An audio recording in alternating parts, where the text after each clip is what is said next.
mostrar aí.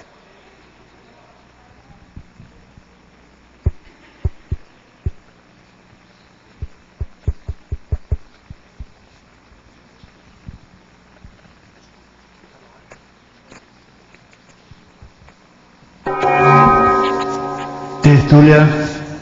Meu boa tarde aí para todos e todas. Hoje é dia 8 de maio de 2011, domingo. O verbete é 1923, 7 páginas, 45 logias e 13 máximas. O tema é anti-envelhecimento cerebral. A especialidade é a gerontocérebrologia.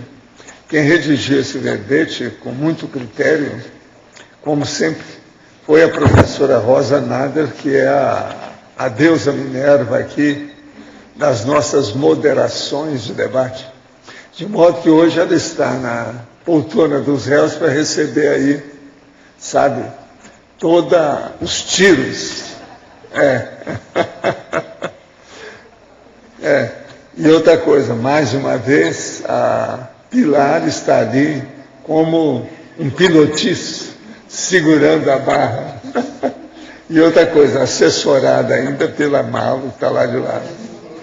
E no fim da história ainda tem a Flávia para equilibrar o assunto.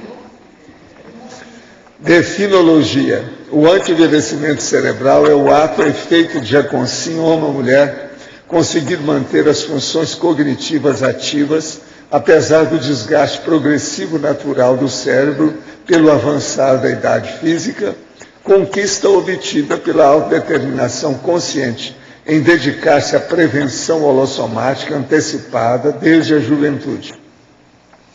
A expressão da autopensionização na maturidade consciencial. A resistência ao desgaste natural das estruturas cerebrais. O cultivo de extensa variedade de dispositivos de reconhecimento de padrões mnemônicos armazenados na mente desde a juventude. A manutenção do cérebro funcionante, preparando-o para o envelhecimento natural, lento e progressivo, de modo mais brando e com repercussões menos danosas. O gerenciamento eficiente dos 100 bilhões de neurônios com trilhões de conexões. E por aí vai. Eu li apenas um pedacinho aqui. Para vocês terem uma ideia, a patologia tem muito mais de 20 linhas. Agora, o macrosoma intelectual inibindo o ataque da demência senil. E por aí vai também. Tem muitas linhas sobre a parafatologia. Na argumentologia tem profilaxia. 18 providências capazes de mitigar o desgaste natural do cérebro físico. E na remissiologia eu destaco, entre os 15 verbetes, aparvalhamento bovino, envelhecimento, exercitação neuronial, geronte evolutivo e longevidade produtiva. Frase enfática. Embora o anti-envelhecimento cerebral dependa em grande parte da neuromalhação na juventude, é sempre tempo para consim capacitar o cérebro a resistir à neuroerosão inexorável. Você está ciente da responsabilidade quanto aos cuidados necessários para a preservação funcional do próprio cérebro? Quais ações práticas você já adota a favor do anti-envelhecimento cerebral? Desde quando? Eu quero lembrar que a bibliografia específica tem 20 fontes selecionadas. Agora, questionamento. Imagens mentais constantes de uma consim pode significar uma ligação pensênica ou pode ser exclusivamente pessoal, individual. Aí precisa de ver, cada caso é um caso, tem que examinar de per si e examinar o que é que se passa. Agora, sempre se tem ligações anteriores, isso é inevitável.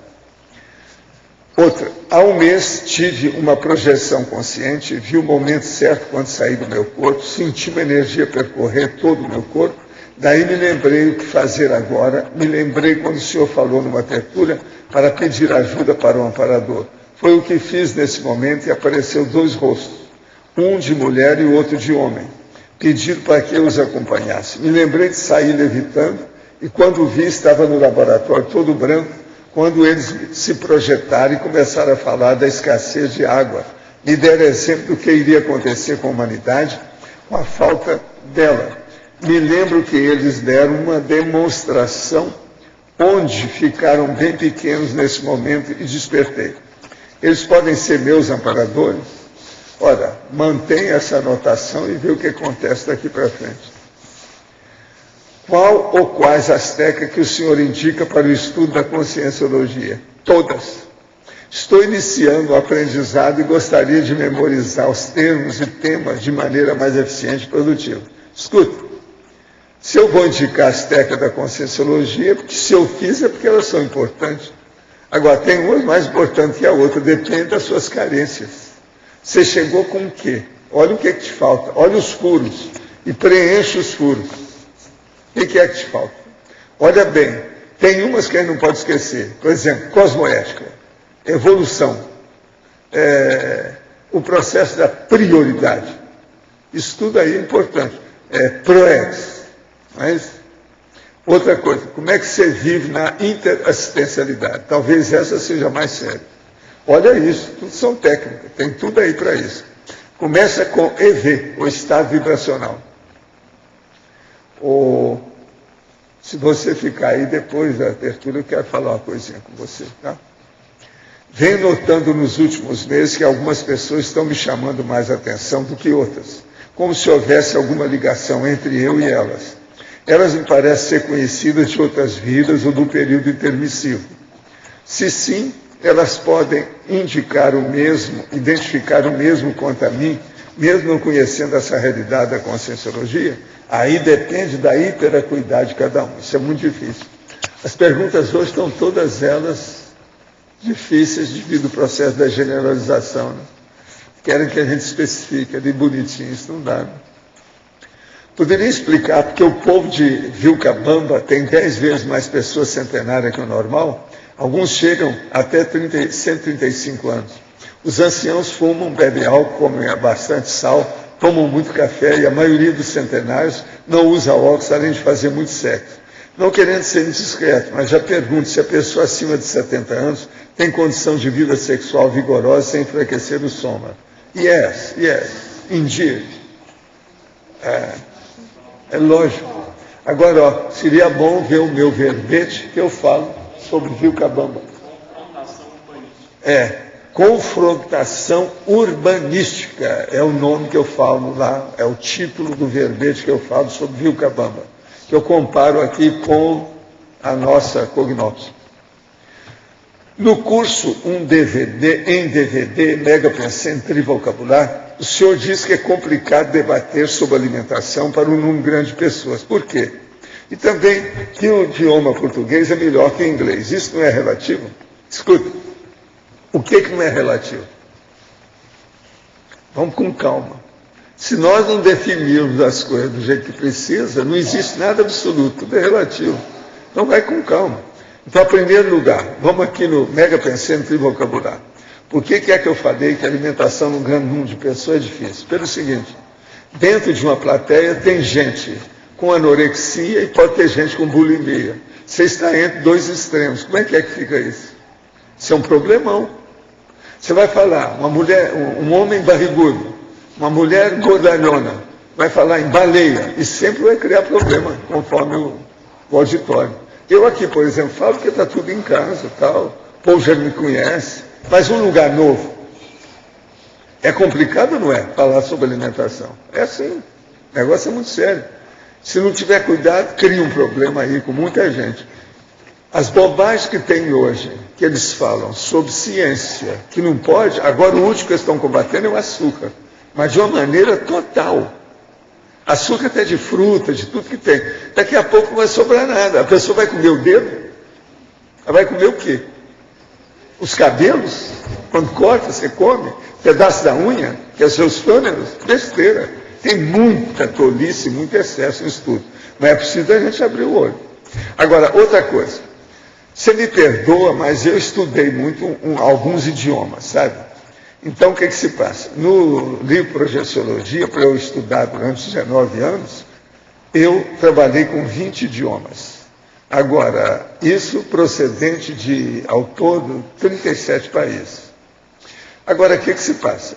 Você vai chegando à conclusão com o tempo, na parte prática, que existem idiomas que são mais funcionais e outros não.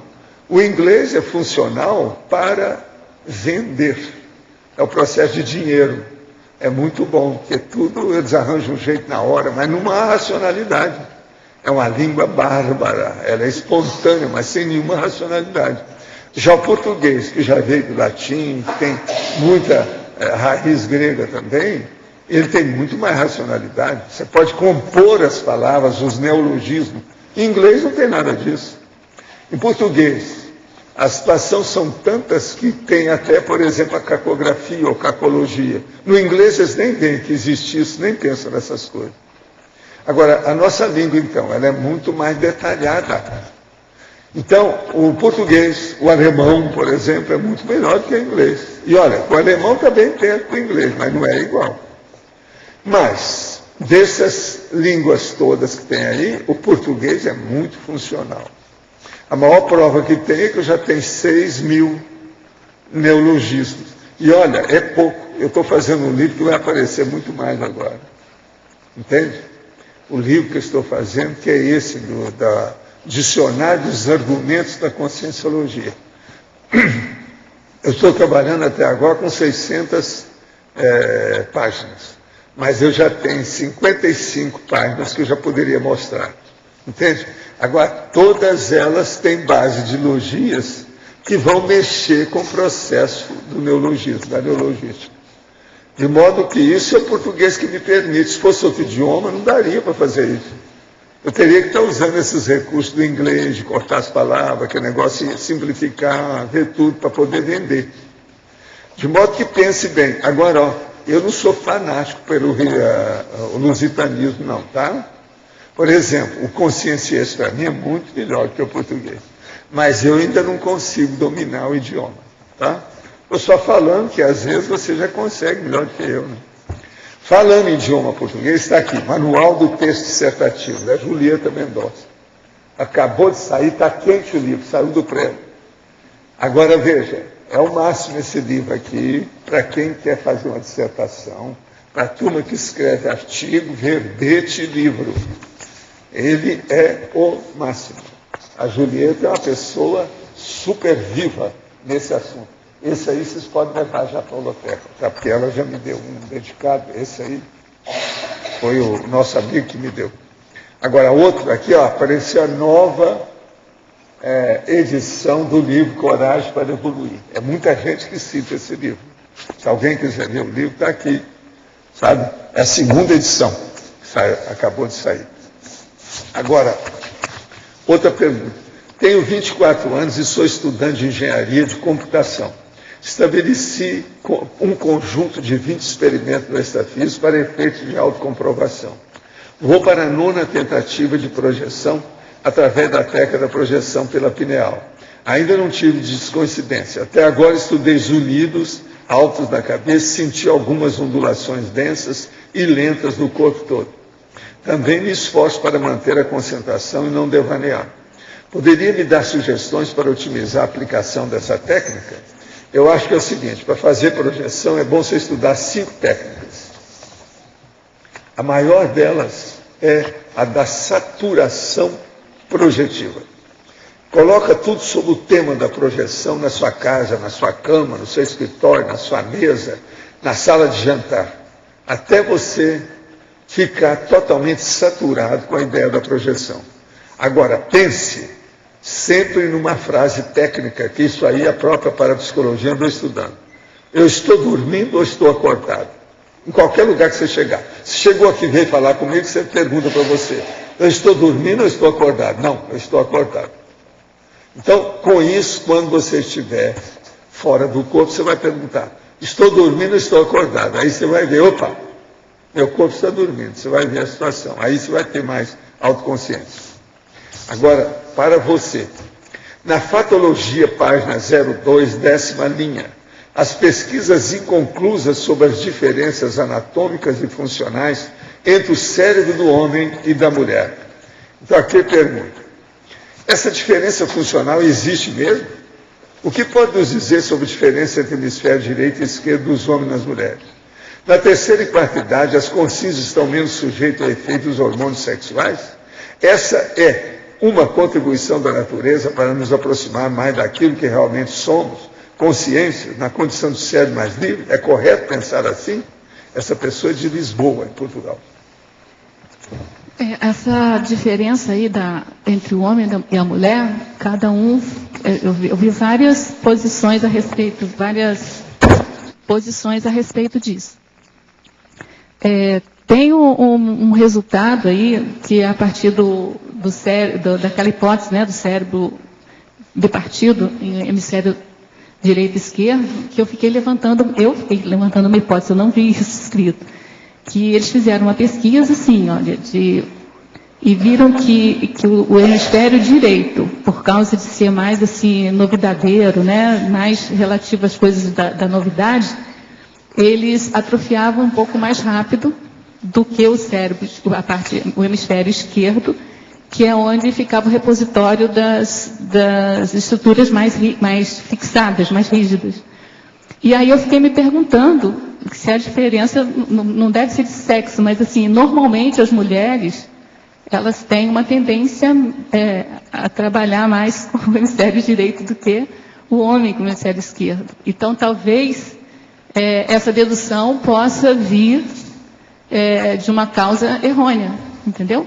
Porque talvez não seja do sexo. Isso eu fiquei pensando comigo mesmo, durante os botões.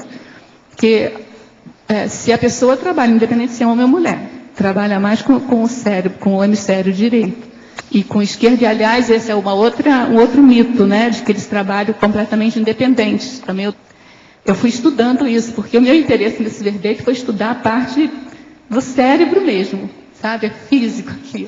O que as pessoas falam para poder entender o envelhecimento. Né? É um presente que eu me dei de 60 anos. Então, e eu precisava de entender essas coisas. E aí, é assim, então, tem alguns autores que dizem que tem diferença, outros dizem que não tem. Eu não digo nem que sim, que não. Eu fiquei levantando essa hipótese. E se há um resultado, né, de que o hemisfério direito, ele atrofia mais do que o hemisfério esquerdo, se a mulher tem a tendência mais a desenvolver o hemisfério, a usar mais o hemisfério direito, ela vai ter uma diferença significativa. Porque é a utilização do cérebro que vai fazer a constituição dele. Ele não nasceu pronto, ele vai se constituindo. Então, aí tem uma hipótese. Eu não vi isso escrito, mas eu deduzi. Escuta, a neurociência agora está estudando demais essa diferença dos cérebros. Aquela senhora que escreveu lá e recuperou o cérebro dela, o processo dela era no esquerdo. E ela acha que o direito é superior ao esquerdo. Pois é. Então, na fritada dos ovos. Agora, a mulher é superior ao homem em matéria de corpo. Então, veja, se ela vai para o lado direito, isso está certo. Está tudo lógico. Então tem sua razão de ser. Outra coisa, o maior QI, se a gente for dar valor para QI, é de uma mulher que conseguiu 228. Não é isso? Agora, tem uma coisa também, tem um dos mitos, né, de que trabalhar só o cérebro direito, o hemisfério direito, porque é um outro mito também, isso é um outro autor falando. Lógico. Que os mitos têm que ser cortados. Que agora, quando mexe numa estrutura, mexe na estrutura inteira. É bom fazer lucubração dessas coisas para ver o que dá. Né? Agora, outro para você. Poderia dar exemplos e ampliar a estrangeirismologia, página 01, as contribuições pesquisísticas do modelo Split Brain. Pois acabei de falar. Os insights indicativos de cérebro atuante. O check-up neurológico de rotina a partir da meia-idade física. Os brain scans, conceitos errôneos a respeito da função cerebral no senso comum. Então, essa contribuição pesquisística aí do modelo Split Brain é mais ou menos isso que eu falei mesmo. É o que eu mais assim entendi assim de recente, assim que eu consegui ver, foi isso, que o hemisfério direito encolhe porque é da novidade, onde não tem a estrutura bem formada, e que o esquerdo é o depósito de padrões mais bem definidos. Então, esse é um tipo de resultado. Agora, é verdade relativa de ponta. Daqui a pouco um outro cientista vai achar um neurocientista acha uma outra realidade. Cada dia eles falam uma coisa, né? Então, se você lê 3, 4 livros diferentes, você vê que não tem muito consenso, cada um fala uma coisa. Mas, assim, você consegue extrair uma ideia de toda a questão. O outro aqui, os insights, né? É assim, ó, se você... Eu convivi com meu pai, morreu com a doença de Alzheimer. Ele ficou 10 anos com esse problema, porque ninguém morre de Alzheimer, morre com Alzheimer, né? Então, nesses 10 anos, a gente via. Ele tinha ilhas de lucidez, mas, assim, insight ele não tinha mais, porque não tinha mais a memória anterógrada, né? Ele não conseguia aprender mais nada, o cérebro dele não funcionava. Então, assim, ó, quando você tem um insight, seja lá qual ele for, isso mostra que seu cérebro está funcionando. Isso é muito bom. Então, vamos ter insights aí à vontade, né? O check-up é porque a gente não coloca o cérebro para fazer o na rotina do check-up. Você faz coração, você faz fígado, você faz rim, você faz coluna, você faz exame de sangue, você faz tudo, mas o cérebro você não faz.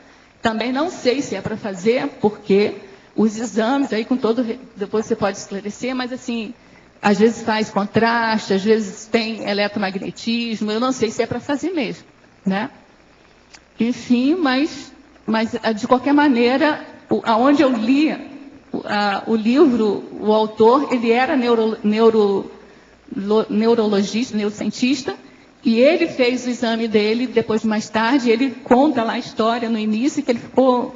É interessante de ver, porque ele ficou desesperado com o resultado, porque como ele conhecia toda a problemática da degeneração do cérebro, ele ficou desesperado com o resultado das imagens. Ele correu vários colegas, foi interessante a história dele. Então, ele propõe que a pessoa faça um acompanhamento.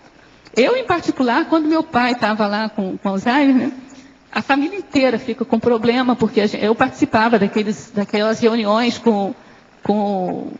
para familiares, né, do Alzheimer, porque a gente precisava daquela ajuda lá, porque é bem complicado você ver a pessoa indo embora sem estar indo, sem estar morrendo, né? Mas, enfim, a gente participou lá. E eu fazia o doutorado nessa época. E aí, lá pelas tantas, eu comecei a ficar um pouco estressada, e eu dava aula de cálculo para engenharia, não sei o quê. E eu comecei a ter, não, estou com dificuldade de fazer integral. Aí eu fui no médico, pedi uma tomografia computadorizada, porque eu já estava com Alzheimer. Porque um dos primeiros sintomas é a pessoa perder a capacidade de calcular. Mas eu disse, olha, mas eu sou da matemática. Capacidade de calcular para mim é fazer integral, fazer... Aí ele riu assim, falou assim, não, você não está aguentando fazer o doutorado, você sabe, não tem nada, entendeu? Mas, enfim, olha, normalmente de qualquer maneira, eu te digo, você não tem o mal de Alzheimer, você tem o bem de Alzheimer. Tá certo? Gente, eu quero lembrar para vocês que o 9º Sinvex, ou Congresso dos Inversores, para a construção do primeiro laboratório radical de heurística, vai ser esses dias agora próximo. Você quer falar alguma coisa aí para nós, por favor?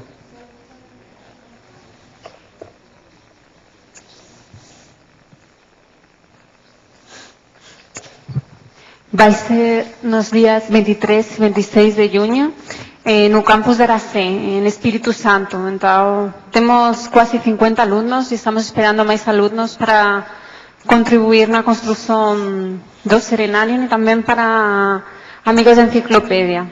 Então, estão todos convidados. Eu quero lembrar a vocês que nós estamos aqui hoje com umas orquídeas de um lado aqui do outro. Isso aí é só para dar um exemplo para vocês, que nós estamos montando o orquidário no discernimento. Lá precisa de gente para ajudar. Já tem muita coisa plantada, mas ainda tem que trabalhar, tem que aguar, tem que olhar, etc. Tal. E eu acho o seguinte, daqui uns 15 dias ou um mês, se eu ver uma pessoa aqui que não visitou esse orquidário, eu vou pisar no pé. Tá certo? É um processo tirânico e ditatorial. Mas eu acho que é necessário. Por quê? A orquídea é uma coisa que nós temos que chegar e venerar. Abrir, etc. Observar bem, que é um caso sério. Aqui eles trouxeram uma orquídea, coitada, que está toda furada ali, ó, por formiga e alguma larva. Eles estão mostrando que está precisando de assistência mesmo. Deve ser por isso que arranjaram essa. De modo que vocês veem se vocês vão até lá para ver o orquidário. Está muito bem feito, tudo muito técnico. É bom examinar. Então, ó, vocês se preparam, vocês têm 15 dias para ir lá. Se não for, né, nós vamos dar um jeito. Entende? Eu acho que precisava de colocar até um livro lá para a pessoa assinar, que visitou, não é isso? Para a gente saber. E em pouco tempo tem que ter mais de 600 assinaturas, porque tem 600 pessoas nossas aqui, no mínimo tem que ter isso, não é verdade? De modo que vamos ajudar o orquidário, tá certo? No discernimento. Vale a pena, vocês vão ver, são princípios conscienciais botânicos, orquídeas. Lembre-se disso, é muito sério. E orquídeas, não há mulher que não fique perturbada com orquídea. Uma coisa interessante que eu também vi na minha vida é o seguinte: havia uma senhora que era esposa de um grande amigo meu, que era muito bonita, e chamava Orquídea. Entendendo? Então aquilo me chamou muita atenção. Eu ainda era rapaz, via aquelas coisas e falei, por que Orquídea? Ela era assim, de fechar o comércio, Orquídea. Entende? E o nome era esse mesmo. Entendeu? Isso é interessante a gente pensar. A gente está na mesma coleção, né? Eu sou rosa, ela é orquídea. Pois é, a coleção de flores, tem a rosa, né? Tem a outra rosa e etc. Tem tantas aí, a gente fica até impressionado com isso. Mas agora, a orquídea é diferente, coitada, porque ela precisa de auxílio, né? Para viver a vida. O negócio é sério. E elas são muito multifacetadas, as orquídeas. Isso é que é impressionante. Parece que elas querem mostrar todas as outras flores do mundo através delas mesmas. Não é isso? Não é estranho? Gente, eu então entrego a vocês a nossa professora Rosa Nader para todo o uso das suas baterias antiaéreas. Professor, aqui. Eu tenho uma pergunta, mas não é para a Rosa, é para o senhor. Ontem, no final da tertúlia, foi feita aqui uma colocação, acho que foi para o Marcos. Não sei se foi para o Marcos Dung, parece que foi. O Marcos é o nosso galã lá do cinema. Esse mesmo. Então, o senhor colocou que o artista, não é isso? Se ele tivesse qualquer alteraçãozinha. O artista, o cantor, ou mesmo. Um artista. É o processo de energia, não é isso? Artista. Tá certo. Então, a plateia, né, com aquele padrão energético de admiração, de contemplação e tal, aquilo não era positivo, né? Que se ele tivesse qualquer alteraçãozinha, aquilo ali... Agora, eu não entendi o porquê. Conforme o artista, seja, por exemplo, um compositor, um cantor, um artista, um ator de cinema, de televisão, se ele é sensível demais, dentro do processo do cardio-chakra, do psicossoma, ele às vezes recebe essas energias e aquilo. Então, se ele usa tóxico, então está danado. Por isso que muitos afundam. Agora, essas energias não são positivas, que vai em direção a ele? Nem sempre são positivas. Por exemplo, você acha que o Obama, com o negócio do Bin Laden, está todo mundo pensando bem dele? Você viu as manifestações públicas em Londres contra a matança, o homicídio do homem? Aquilo é impressionante. Já pensou quanta gente pensando contra o Obama? Sim, isso aí é um caso. Você pensa que muita gente está pensando bem? Não é assim, não. Uma pessoa que pensa mal, se a energia tem alguma afinidade com aquela, vamos dizer, com a vítima, não adianta 1 milhão de outros pensarem bem a favor. Nem sempre vai dar. Porque a pessoa sensível, ela vai receber aquilo. Agora, num show, o senhor acha que num show vai ter ali pessoas com... Estou falando com um caso específico. Já que você falou em show, para por aí, deixa eu só abrir um parênteses para a sua conversa. Lá na Clínica Maxwell, um grande compositor de música popular estava lá de vidro tóxico.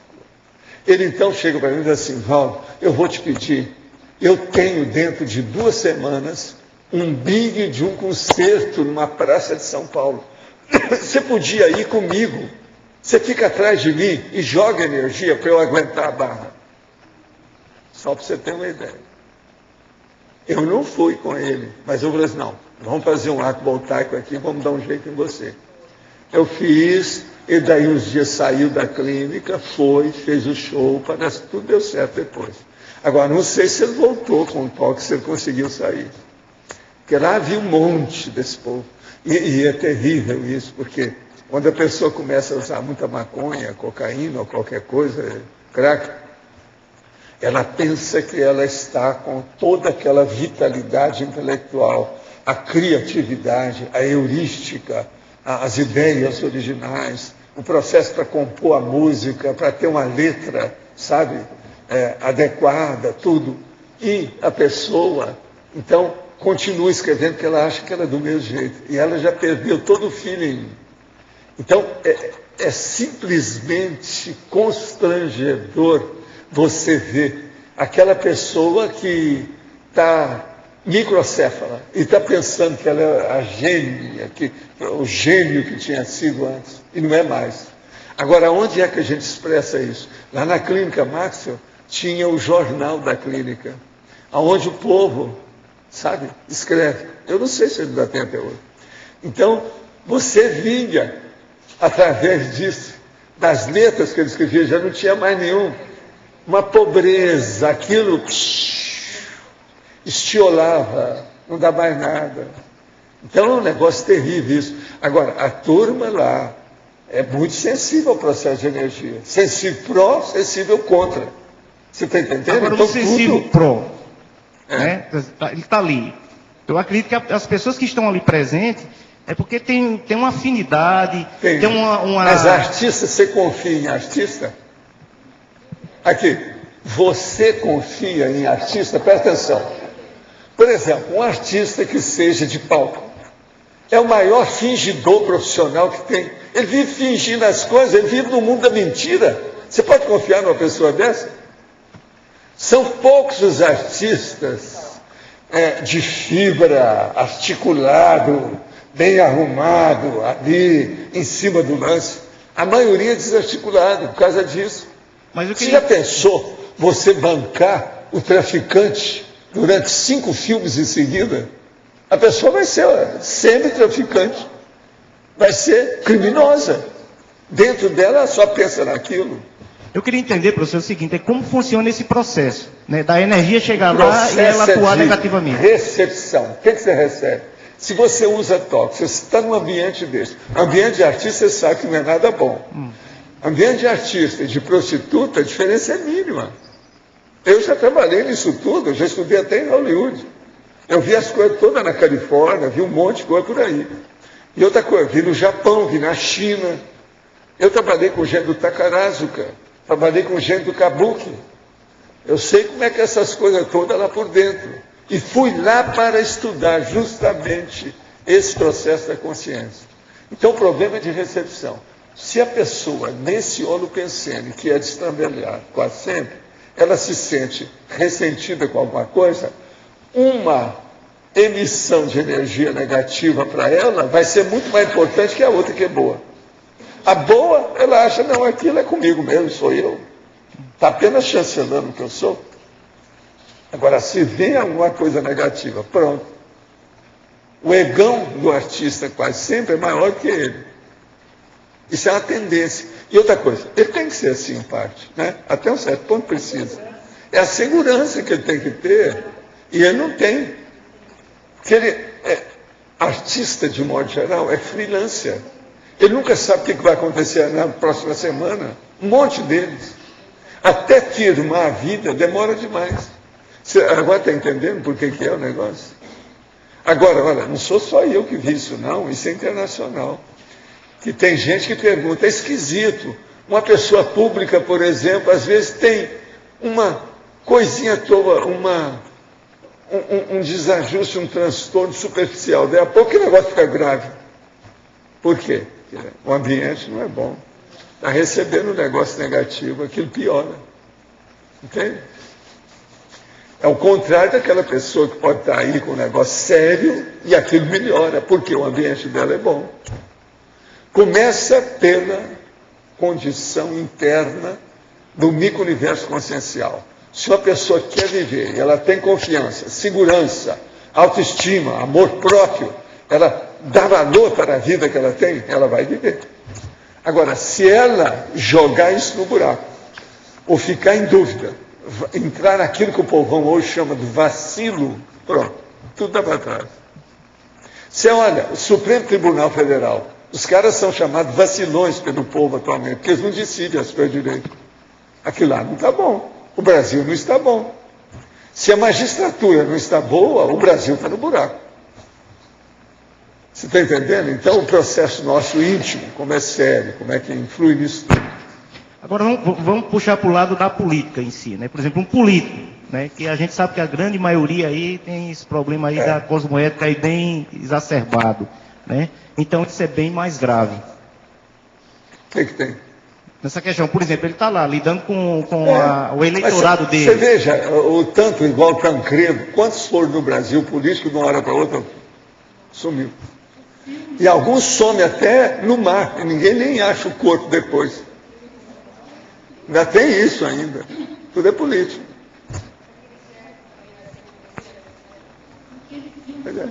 Professor Valdo,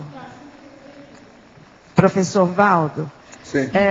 Puxando um pouquinho o gancho em cima desse tema, muitos artistas, eu não estou defendendo a arte, eu só estou querendo colocar a questão, inclusive, a questão assistencial, onde alguns artistas no desempenho. Seria bom trocar aquilo ali, ó, que o microfone está achando ruim. A arte. Falar da arte. Ele não está gostando, não. Hein? Então, onde alguns artistas, seja da música, no piano, ou dramaturgos, eles, a meu ver, em determinados momentos, praticam assistência através dos papéis que eles estão desempenhando. Concorda comigo? Então, no grau... Isso é um grau elevado, aumentou o volume.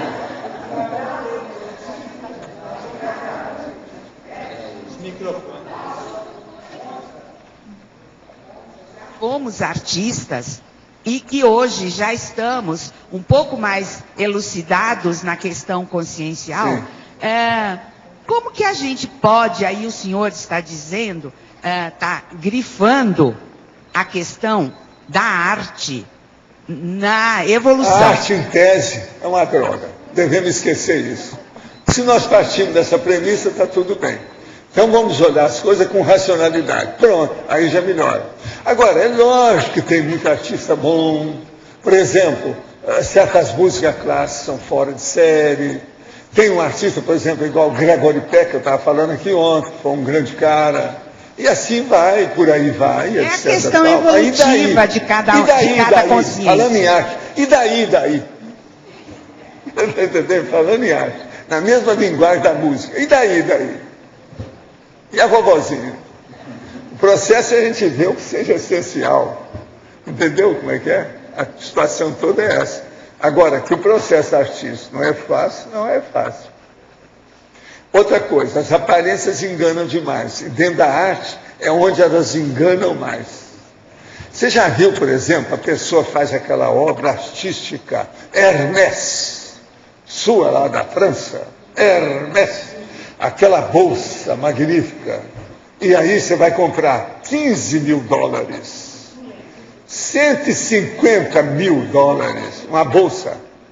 Presta atenção. Isso é arte. E a vovozinha, vai bem? Como é que fica?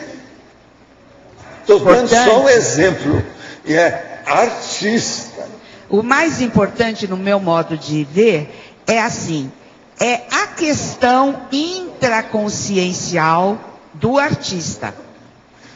Não, isso porque não é do artista. É a condição intraconsciencial de todos nós. É da humanidade. Porque nós somos até artistas das outras também. Humanidades ou das outras parapopulações, dos outros planetas, das outras galáxias. A coisa mais séria é a intraconsciencialidade. Mas até aí morreu o Neves. Professora Rosa, se o cérebro perde 5 a 10% de peso após os 65 anos de idade e a memória torna-se mais lenta, posso afirmar que o raciocínio também fica mais lento? Observe esse fato em grande número de idosos. Você tem um novo ponto de vista sobre essa condição? Pois é, foi exatamente esse o motivo que me incentivou a fazer esse verbete, porque quando eu li o livro Paradoxo da Sabedoria, ele fala exatamente isso, que é um paradoxo onde, a partir dos 20 e poucos anos, né, os 27, né, o cérebro entra no chama de escoamento cerebral, né, que assim, ele começa a perder, só que é muito lentamente que ele começa a perder a estrutura. Eu estou com 79 anos. Então, mas aí é que explica o paradoxo. Como eu vou falar agora devagar, raciocinar devagar. Mas aí é que entra o paradoxo. Aonde foi o meu taquipsiquismo? Como é que eu... O que mesmo que eu já estava falando? Não é assim? Não, mas olha só. Aí é que entra o paradoxo do ponto de vista da ciência convencional. Como é que é? 79 anos. Do ponto de vista da ciência convencional. Vai bem? Ela tem hipomnésia? Olha só, do ponto de vista do intrafísico, né? Olhando só o intrafísico, o que na média acontece. Então, o que acontece? Os fluxos, né? Os fluxos que alimentam lá as sinapses lá, elas vão diminuindo a velocidade um pouco, mas ao lado disso eu é equilibrado. Eu estou de pleno acordo com você e com os neurocientistas. Mas agora, depende de quem comanda, quem governa. Concordo, senhor. O cérebro. Eu concordo, senhor. Se o governante é bom, o Fusca vira aerojato. Eu tenho uma explicação também para isso. Espera só um instantinho. Então, assim, eu vou explicar primeiro o que eu entendi, né? Que me satisfez até um certo ponto. É isso que o Marcon tem dificuldade de entender. Até um certo ponto. Se o motorista é bom, você está entendendo? O pedalinho ganha do avião a jato. Mas a ideia é mais ou menos essa, entendeu? Que aí o que acontece? Se a pessoa tem um trabalho desde a infância, desde a adolescência, criando padrões de reconhecimentos, e aí, como os paraengramas, eles vêm e eles são vitalícios, eu acho que aí tem interferência de outras vidas que a ciência convencional não fala. É aí que eu acho que a consciência comanda o cérebro, mas o normal é o cérebro começou a perder a força da estrutura. Seu papai teve o processo de Alzheimer, sim, tá certo? O meu avô, pai da minha mãe, que é muito chegado, que era muito chegado comigo, morreu com 94 para 95 anos. Nos últimos 15 anos, eu já falei aqui, a minha mãe pegava a batata para imitar o torresmo e dava para ele. E ele comia e falava assim, ô torresmo bom esse, tem mais? Você está entendendo? Estava totalmente com Alzheimer, mas violentamente alzheimaico. Você está entendendo como é que é? E então, como é que é? A minha irmã está aí. Ela está com 90 anos, você vai lá e conversa com ela. Está toda lúcida. Mas sim. Eu estou com 79. Tudo depende... Não, tem a hereditariedade, tem uma coisa assim, é par e passo com o envelhecimento, mas não tem relação uma outra assim, coisa. específica, tem que ver gente que era primo e gente chegada ao meu avô, várias das minhas tias, etc., daquele povo todo, tia-avó, etc., tudo tiveram Alzheimer. Tinha uma que era a tia que tinha muita laranja no pomar, que a gente ia lá, que era incrível a situação dela, mas ela gostava muito da gente, menininho. Mas outra coisa, com o passar do tempo, não podia mais viver nem sozinho. A maioria delas tinha que arranjar uma companhia para viver junto, porque às vezes tinha aquela casa enorme, já era viúva, né? E tudo com Alzheimer. Assim, ó. Na minha família tem um monte. Não, você falando da minha família então, por também exemplo, tem. como é que é? E comigo? Olha só. Que venga Alzheimer. Isso. Entre a própria pessoa que sofre, né, a decadência aí do Alzheimer, tem diferenças. Por exemplo, o meu pai, como a gente é uma família... Você daqui a pouco vai chegar na terceira idade. Já pensou? Por você vai chegar. E você está aí. É um perigo a rosa atualmente, ainda é um perigo, né? Quando é que você vai deixar de ser esse perigo? Mas então, Zuvaldo, olha só você ver, por exemplo, meu pai, ele andava, ele comia sozinho, por quê? Porque na minha família nuclear, né, nós somos 7 irmãos, e aquela família árabe, né, que todo fim de semana todo mundo ia para lá com os netos, então juntava, todo final de semana era quase uma festa. Aquilo meio que mexia com o pouco que sobrava dele de sinapse, né, de lucidez.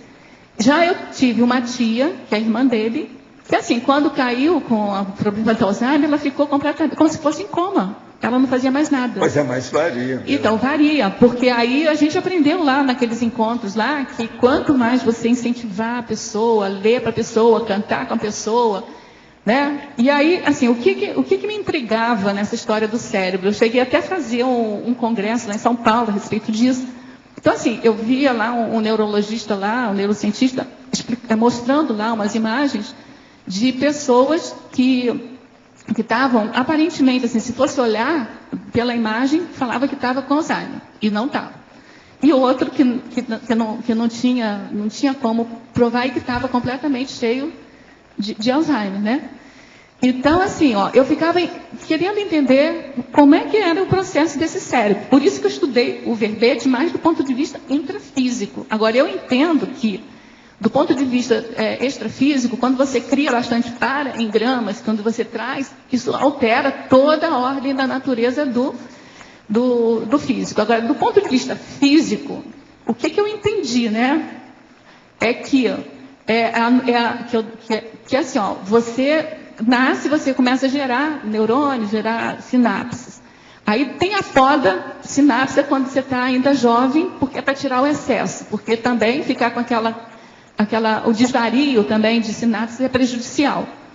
Aí parece meio antagônico, né? Porque começa a podar aqui, e aí a gente estuda que tem que trabalhar todos os neurônios, porque quanto mais trabalha, mais fortalece ele. Então, por que começa a morrer? Era isso que eu queria saber. Então, assim, o que eu entendi é que começa aquela bainha de mielina, né, que ela sustenta o neurônio, ela começa a criar ali perdas de sustentabilidade e começa a criar como se fosse bloqueios, né, umas placas, fibrilas, sei lá o quê, que não deixa passar o líquido. Então, se não deixa passar o líquido ou os hormônios, né, para efetivar a sinapse, aí aquela sinapse não existe porque antes o impedimento foi anterior. E aí ela morre porque não deixaram ela fazer. Então ela morre por inanição. Por inanição. Aí eu comecei a entender. Então o que a gente tem que fazer desde criança? Então esse meu recado aqui é para a minha próxima vida. Eu quero ter uma vida na próxima vida, não uma vida espartana. Eu quero ter uma vida ateniense. Entendeu? Porque isso é que a minha conversa com você há muitos anos. E eu deduzi isso desde uma conversa lá, já tem uns 4, 5 anos lá. Quando o senhor falou lá que o senhor era espartano, o senhor era ateniense, mas eu fui espartana. A árabe é muito boa, a do intelectual árabe, que a tendência dele é matemática. Ele vai levar a coisa com mais seriedade. Então, os arrênios da vida estão aí para mostrar isso. Pois é, mas... Está entendendo? Isso é muito sério. E é justamente o seu caso. Mas olha só, aí voltando àquilo que o senhor falou antes daquela médica que conseguiu sobreviver porque o lado direito dela era possante. Aquele livro eu mostrei aqui, é bom as pessoas verem. Então, aí tem que ver a ponderação disso, porque assim, o lado esquerdo ele cristaliza mais e ele fortalece mais. Ele fica mais organizado, mais sistemático. Mas o cérebro é novidadeiro, ele gosta de novidade, né? Então, assim, se o cérebro direito também não está aberto para novidade, ele pode prejudicar os dois. Consciente, então não adianta trabalhar só muito matemática, tem que fazer a novidade aí, tem que cada dia fazer uma coisa diferente, estudar coisas diferentes, né? Estudar cérebro quando você estudou matemática. Rosa, posso complementar uma professora aqui no lado B aqui, ó. Rodrigo, posso complementar um pouco isso que você está falando? Sim. Só para critério de complementação, a mielinização, que é justamente o fortalecimento dessa bainha de mielina, dos neurônios, elas são uma via que não é só de uma mão, né? elas precisam passar pela etapa do andar para falar do pensar, né? Então, por isso também, né, você falou uma vida mais ateniense, uma vida menos espartana, mas a importância também da atividade física como ajuda na reorganização neurofuncional, justamente para desocupar o cérebro das compensações, para fazer com que ele pense melhor. Sei. Né? E Mas entre o núcleo e a periferia... É um processo... Presta atenção, a intelectualidade é o núcleo, a periferia é a psicomotricidade. Não, eu concordo com você, mas o que eu estou falando é aquela pessoa, por exemplo, eu andava de bicicleta o dia inteiro, eu ia para a praia, jogava frescobol o dia inteiro, entendeu? Era demais.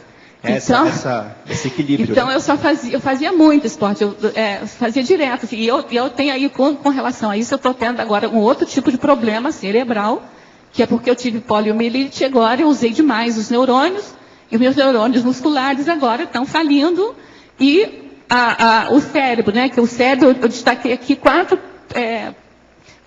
atributos que ele tem. Ele é otimizador, ele é pragmático, ele é resiliente, ele é neofílico.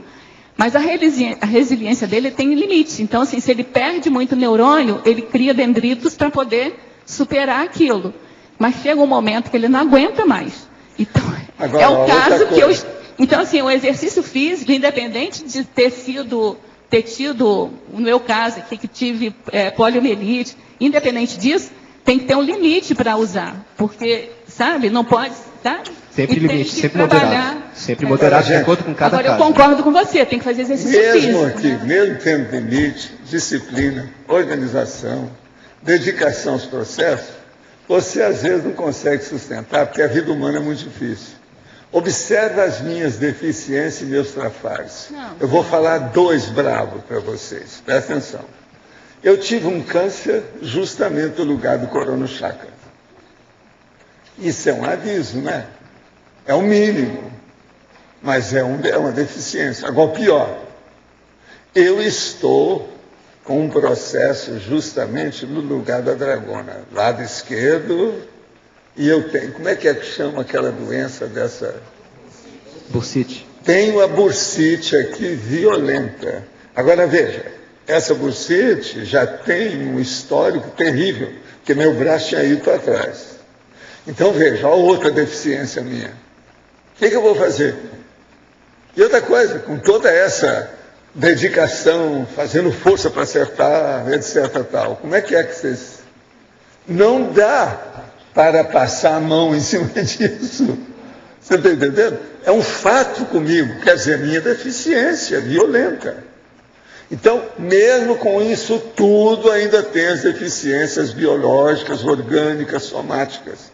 Nós temos que ir com calma com essas coisas. E o envelhecimento é assim, ó, do mesmo jeito que você faz ruga no rosto, do mesmo jeito que você fica flácido, do mesmo jeito que você fica envergado, assim, que o corpo não sustenta mais, o cérebro é a mesma coisa, é um envelhecimento. Agora, outra ele murcha. Eu trabalho então a gente mais tem com que a trabalhar cabeça. com todas as hipóteses, aquela listagem aqui é para poder ver se diminui a deficiência. Eu trabalho mais com a cabeça, dou mais valor para os processos encefálicos. Tudo que tem acontecido mais bravo da minha vida foi tudo na cabeça. Meu nascimento, o acidente maior que eu tive na minha vida. Presta atenção. Como é que fica? Então o negócio de você bater com a cabeça é um fato. Agora aqui. No livro Projeciologia, o senhor diz que o cérebro tem sua capacidade limitada devido à separação em 2 hemisférios. Saberia por que a evolução resultou nisso? Ela resultou para poder fazer o molho da hiperacuidade, que uma coisa julgando com a outra é melhor. No cosmos tem muita coisa que tem o processo duplo, é a chamada duplicidade. E essa duplicidade tem que caminhar de tal maneira até chegar a um ponto que ela não fique antagônica, mas que dê harmonia. A hora que tem a harmonia dos 2 lados, a coisa melhora. Então o processo dos hemisférios parece que tudo foi feito desse jeito. Nós temos vários órgãos duplos, inclusive testículos, pulmões e outra coisa, ovários, sabe, rins, isso tudo é um negócio sério. Então, ouvidos, olhos e o pior, nariz. Você tem 2 narinas. Então, é preciso a gente examinar essas coisas todas, que é o processo da duplicidade e o problema do antagonismo dos extremos. Eu falo muito em antipodia, para a pessoa estudar o antagonismo para chegar na harmonia. Porque a harmonia é que manda nessas coisas todas. Por exemplo, eu estava aqui, senti que começou a esfriar minha cabeça, antes que eu começasse a espirrar, eu coloquei o chapéu. Assim é a nossa vida. A vida toda. Agora parece, ó, diminuiu. Melhorou. Então eu já vou tirar. Vamos ver o que vai dar. Você comentou na pergunta ali do Marconi, aquele artista, o criador, escritor, seja quem for, e que ele, pelo uso do tóxico, ele vai perdendo, ele empobrece, ele pensa que ele está muito criativo, percebe, ele não nota, ele acha que ele está abafando. Ele acha que ele é o mesmo de sempre. Eu queria igual, por exemplo, a gente, na minha idade, presta atenção, no meu caso. Eu, às vezes, tenho uma disposição que quando eu tinha 17 anos não era nada, né? Perante a minha disposição que eu tenho hoje. Entendi. Então, como é que fica? A pessoa se engana. Porque fica tacanho, né? Fica uma coisa modesta, a pessoa pensa que ela está abafando. Agora, você podia comentar a mesma situação com o sensitivo de efeito físico? Porque eu assisti aquele efeito físico de esplendor e depois dessa mesma pobreza virou um rascunho, uma coisa grosseira e a pessoa não percebia também, nesse caso. Queria que você comentasse o que produz isso, Valdo? Assédio? Não, é a mensagem que foi dada e, às vezes, o instrumento está caduco, está avariado. E pode ser por vaidade ali, no caso, também. Tinha aconteceu variado cada idade. Aquele caso que eu acompanhei. Então, ali também tinha um processo de vaidade que a pessoa pirou um pouco, assim, achou que ia aparecer sobre a Torre Eiffel, aquela coisa toda, e nunca aconteceu nada. Então, mas qual é o fator? É o assédio? Autoassédio? Não é só o autoassédio. O processo é mesmo. A matéria é limitada. Ela tem raia, ela vai até um limite. Não passa daquilo. E o corpo é isso, né? Não tem saída. Porque na época Por exemplo, é o que eu estou falando para você. Eu, às vezes, tenho uma disposição e falo assim, eu sou um rapaz de 17 anos, nada de 79. Besteira. Não é, meu corpo não aguenta isso mais. Não, isso aí já tem tanta coisa que já bate o pino aqui dentro, que não é a mesma coisa. Então eu tenho que saber como agir com isso. Então a questão da parte mecânica. É difícil. Aqui, eu já escrevi sobre isso, que é a endorfina. A endorfina é a cocaína do corpo. Eu, na minha idade, ando na esteira aeróbica, eu saio de lá, o que você quer? Me dê aí que eu... Agora, Valdo, no caso... No caso perigo, isso é endorfina, é tapiação. O próprio corpo tapeia você.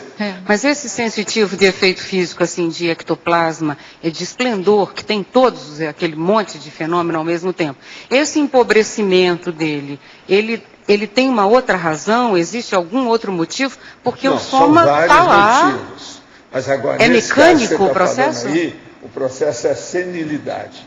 É mecânico, a coisa Por exemplo, é mecânica. A senilidade, mesmo. Das piores que tem, é quando ocorre com a pessoa que ela se torna constrangedora. Ela que era boa, tudo assentada, e outra coisa, em grande pacificação, harmonia e equilíbrio com as outras pessoas, de uma hora para outra ela começa a desbordar, começa a falar besteira, vai para o passado, muda, faz fantasia. Isso é que é o pior que tem.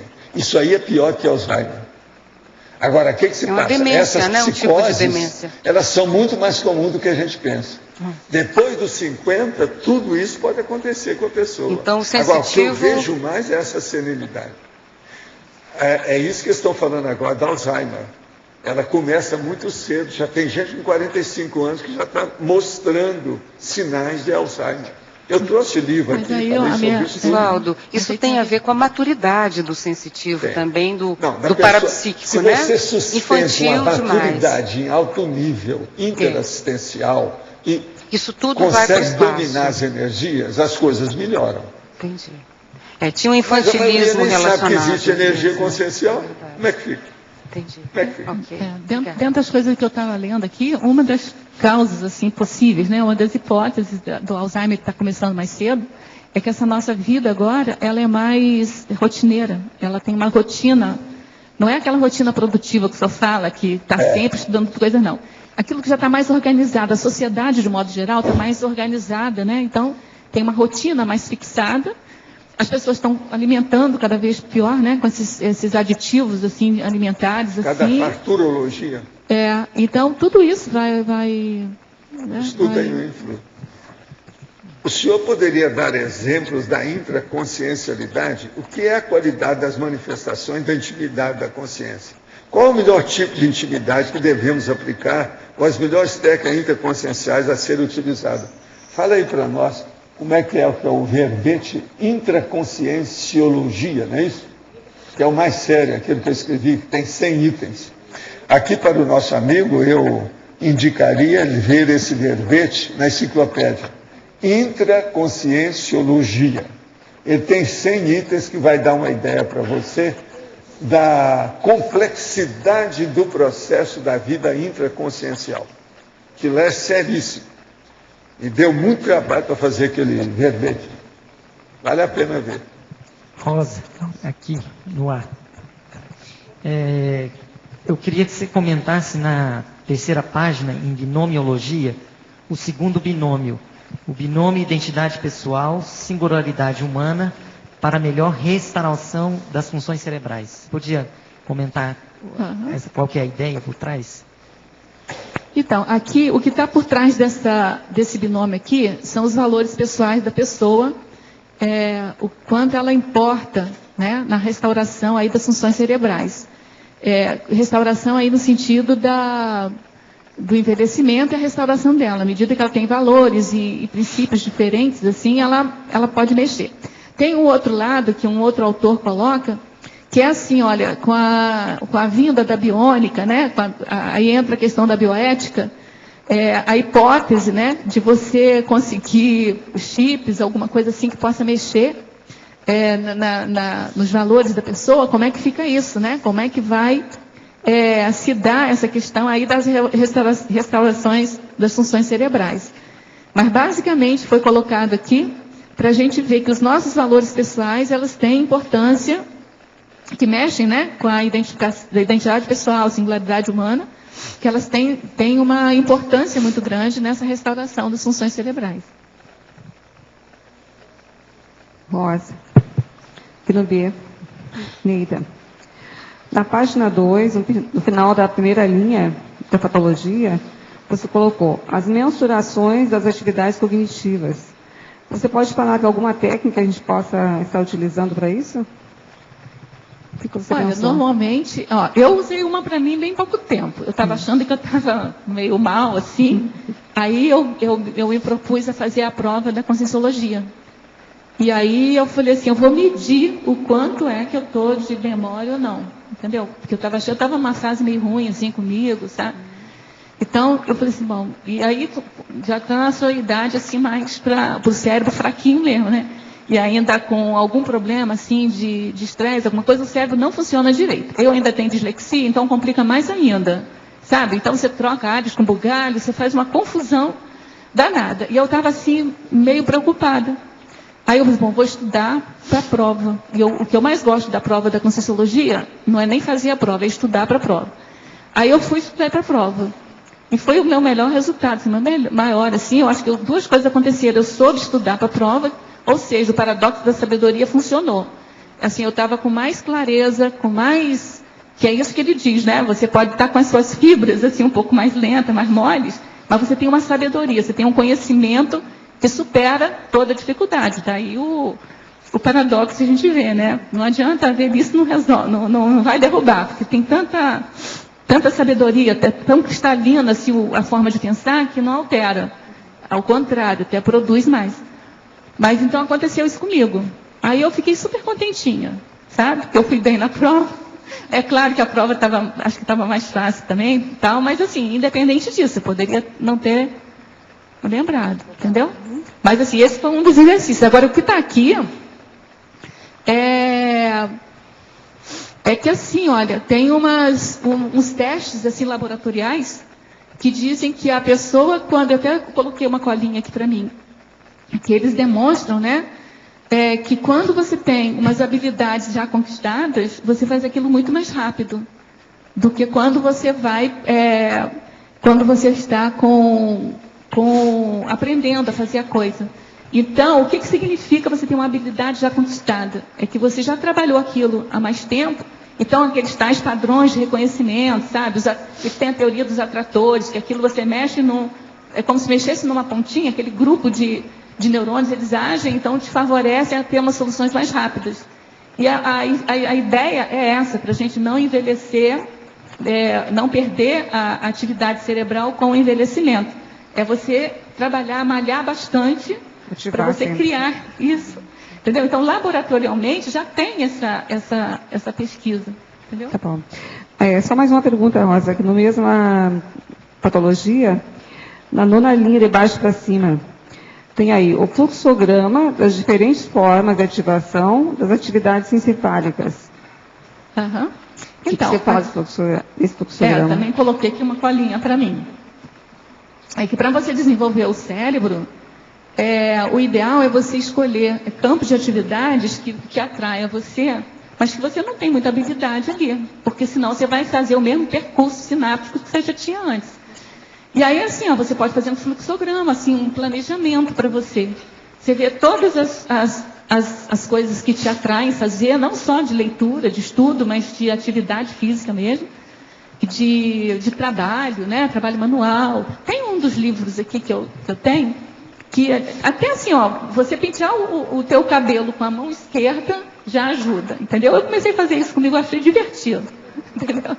Então, assim, você está acostumado a pentear do lado direito. Se você pentear do lado esquerdo, já muda o teu esquema sináptico todinho. Já vai mexer com outro bloco de neurônio, entendeu? Então, a ideia é essa. É você fazer um fluxograma, um programa aí, para você ir mexendo com coisas que você gosta. Claro, você não vai fazer nada que você não gosta, mas que você não está acostumado a fazer. Para poder mexer com outra rede, para botar os neurônios para trabalharem. Tá bom. Entendeu? Obrigada. Eles são trabalhadores. Rosa, na página 4, maniologia, ¿podría explicar un poco más o idiotismo multiplicando risco de Alzheimer?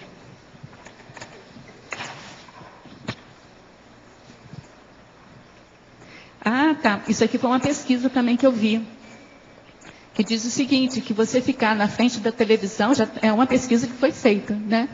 Que você ficar, tem tudo a ver com o que a gente está falando, que você fica ali, passivo, você nem mexe músculo nenhum, algumas pessoas fazem até crochê antes, ainda deve mexer alguma coisa. Mas assim, não mexe músculo nenhum, né? E fica o dia inteiro vendo aquela novela, não mexe com cérebro nenhum, porque você não faz reflexão nenhuma sobre nada, você fica numa atitude passiva, e que eles fizeram uma correlação aí de estatística, né? Que tem multiplicado o risco do Alzheimer, entendeu? Porque o que acontece? Como você não fortalece o tal do axônio, né? É assim, não sei se você tem ideia do que é, como se fosse um braço, assim, eu fiz uma ideia mental para mim. Aqui está o axônio, né? Aqui está o núcleo a palma está o núcleo e esse negócio aqui são os dendritos, né? Então aqui, você tem que fortalecer, porque é aqui que passam os hormônios de fortalecimento. Se você não fortalece, ele não deixa passar para os dendritos não têm força para soprar lá para o outro dendrito, então não faz a sinapse, entendeu? Outra pergunta.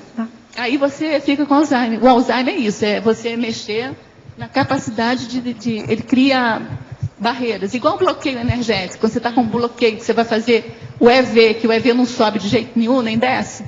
Entendeu? É a mesma coisa ali, o bloqueio não deixa. A sinapse morre. A sinapse não se dá. Agora na página 3, polinomiologia, o segundo polinômio.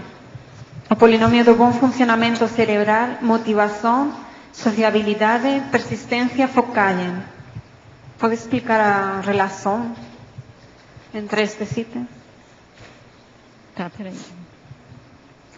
Então, aqui é o primeiro ou o segundo, né? O segundo. Uhum. Então, aqui está dizendo o seguinte, que o bom funcionamento cerebral, ele precisa de motivação para você fazer a atividade. A sociabilidade é uma coisa bem importante, né? A Helena Listagem fala da afetividade também. E aí, assim, porque a afetividade, a sociabilidade, ela te dá um pouco mais de estresse, ela te dá mais harmonia. E quando você tem mais harmonia, os hormônios que você produz naturalmente no cérebro são mais positivos, né? Não são aqueles de estressantes, menos estressantes. A persistência, que aí se você tem que ter persistência para você trabalhar porque assim, para você construir uma rede sináptica, você tem que trabalhar malhar muito naquelas mesmas sinapses. Não é uma vez só e pronto, entendeu? Para você cristalizar elas, você tem que trabalhar muito. Por isso que tem essas técnicas todas de repetição aí, tá? Mas não é uma repetição improdutiva, é uma repetição até aquilo pegar uma habilidade, ter uma experiência. E depois a focagem, você tem que focar. Então, assim, esses 4 elementos aí, olha, motivação, sociabilidade, persistência e focagem, é que vão te possibilitar a prolongar o bom funcionamento cerebral, apesar do envelhecimento. Entendeu? Então, não adianta a gente ter medo do envelhecimento, entendeu? Tem que enfrentar ele. Rosa? Oi. Aqui no A atrás, a sua aluna, tem um erro de digitação. Oi. Na patologia, na 5ª linha de baixo para cima. O DO? DO. Isso, a gente já viu, obrigada. É porque deu o cérebro. Rosa, aqui no ar. Aqui na página 5, na argumentologia, na profilaxia, sim, você colocou aqui no item 4 a questão dos antitóxicos, né, que seria aí a parte do estresse químico. Você não acha que valeria a pena incluir aqui nessa listagem também a questão do estresse mecânico do cérebro? O quê? Estresse mecânico, esses pequenos traumas que as pessoas têm com a cabeça, que o acúmulo disso com o tempo começam a gerar um déficit, né, um déficit cognitivo significativo, às vezes, depois da meia-idade. Por exemplo, isso são coisas evitáveis. Eu entendi que você está dizendo providência, tem coisas que não estão no controle da gente, bater a cabeça e tal, às vezes acontece. Mas assim, tem certas coisas que podem ser evitadas, né? Por exemplo, eu vi um artigo esses tempos... Traumatismo, né, que você está falando? Mas aí traumatismo, mas traumatismo é evitável, são evitáveis. Mas aí seria eu botar em outro item, né? Não esse... Mais um item, né? Mais um item. Mais um item, tá. Só para complementar isso, tá. Eu vi um artigo esses tempos... Você pode passar para mim por escrito depois? Passo. Tá bom, obrigada. Um artigo estava falando dos jogadores de futebol americano. Na Liga Americana Profissional, eles colocaram um teste, depois de cada jogo, de jogadores que tiveram, claro, choques muito fortes durante os jogos. Eles fazem um teste cognitivo para ver se o choque não gerou algum tipo de microtrauma. Né? E os jogadores são alertados. Se eles tiverem um microtrauma na mesma região, isso pode dar uma síndrome lá, talvez até para você colocar até na síndrome aqui. É uma síndrome do retrauma que eles chamam. Se você bater a cabeça no mesmo lugar 2 vezes, né, e isso tem uma chance muito grande de você ter problemas mais sérios cognitivos depois da meia-idade. Eu quero botar isso, por quê? Porque tem direto a ver com a minha vida também. Porque assim, eu estou fazendo esse verbete, gente, com todo o egoísmo possível para a minha próxima vida. Porque assim, nessa vida, você sabe que eu fui capaz de dar salto mortal na praia diversas vezes. Sabe o que é isso? Sair correndo, virar e cair de pé de novo. Com toda a paralisia infantil que eu tive. Então assim, eu era risco maníaca, né? Entendeu? Eu pulava da ponte, pulava da pedra na água, essas coisas assim. A hora que bate os pés na areia, seu cérebro vai para baixo. Mas aí eu ia para a onda, né? A onda quebrava assim e eu não tinha tanto impacto, a minha sorte. Mas mesmo assim eu não sei se essa coisa da minha coluna aqui, da cervical, você da paralisia mesmo ou se é dessas coisas. Hoje já estão fazendo uma derivação da esteira aeróbica para a pessoa não bater o pé no chão. Você já viu que é aquela aqui? Tipo bicicleta, que a pessoa fica assim. Aí ela não baixa, para não ter o trauma. Então agora... eu quero tudo que me alerte para a próxima, eu quero, entendeu? Aí tem também, Rosa, dentro disso... Eu espero que eu veja esse verbete aqui na próxima. Agora, há muita gente cabeça dura, que já teve, não foram 2 traumas no mesmo lugar, 2.000, e continuam burrildas e burróides. Então, cabeça dura também é um negócio que a gente tem que lembrar. Existe o casca dura e o cabeça dura, tá certo?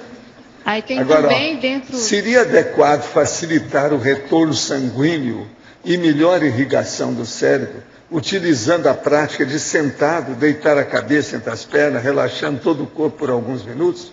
Olha, isso é bom, mas para quem está desmaiando, quem tem algum problema de hipotensão, etc. Mas no normal, né? Eu não sei se hoje estão indicando isso, não. Tem gente que, se fizer isso, pode até piorar mais, que está indo demais, que já tem muito sangue na cabeça. Eu acho que o problema do idoso é sangue demais na cabeça. Que ele não circula. Agora isso aí. Porque o derrame é por isso. Que tem hipotenso.